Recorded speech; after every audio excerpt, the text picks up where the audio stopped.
김용민 선생님께 진료를 받고 싶은데요.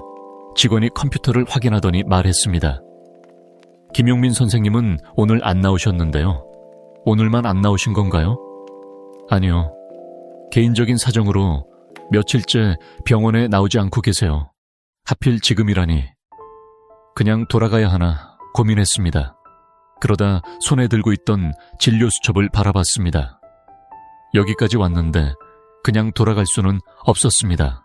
혹시 3년 전 진료 기록이라도 확인할 수 있을까요?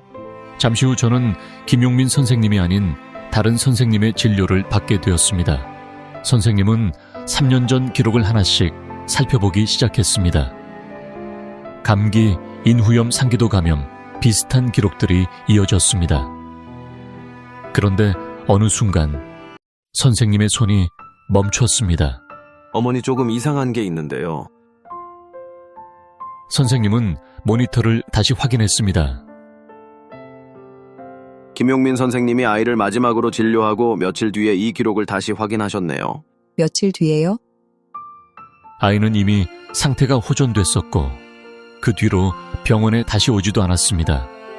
그런데 왜 김용민 선생님은 아들의 기록을 다시 봤던 걸까요? 선생님이 말했습니다. 그리고 메모도 하나 남기셨습니다. 뭐라고 적혀 있는데요? 재발시 기간 확인이라고 적혀 있네요. 그 순간 3년 전 김용민 선생님의 목소리가 머릿속을 스쳐 지나갔습니다. 혹시 이 아이가 나중에 다시 기침을 시작하면 얼마나 오래 하는지 꼭 기억해 두세요. 그때는 아무 의미 없이 들었던 말이었습니다. 그런데 그 말이 진료 기록에도 남아 있었습니다. 저는 다급하게 물었습니다. 선생님, 도대체 이게 무슨 뜻이에요? 혹시 그때 아이가 밤이나 새벽에 기침을 더 많이 했던 기억이 있습니까? 저는 기억을 더듬었지만 벌써 3년 전 일이었습니다.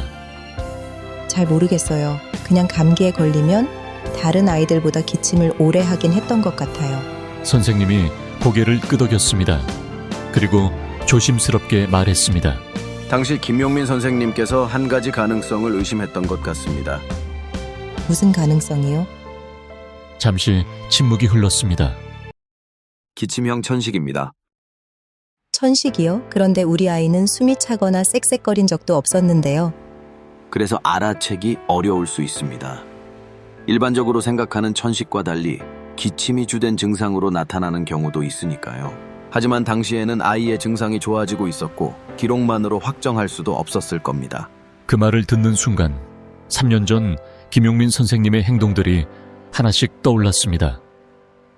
왜 다 나아가던 아이의 기록을 몇 번이나 다시 살펴봤는지, 왜 아이를 몇 번이고 다시 진찰했는지, 왜 처음 기침하기 시작한 나이까지 물어봤는지, 그리고 왜 진료실을 나가려던 저를 다시 불러 세웠는지 그제야 알 것 같았습니다. 김용민 선생님은 의심하고 있었던 겁니다. 하지만 확실하지 않았습니다. 그래서 병명을 말하는 대신 다시 증상이 나타나는지를 지켜보려 했던 것 같습니다. 갑자기 불안한 생각이 들었습니다. 선생님이 말했습니다. 아직 단정하면 안 됩니다. 하지만 이번에는 확인해 볼 필요가 있습니다.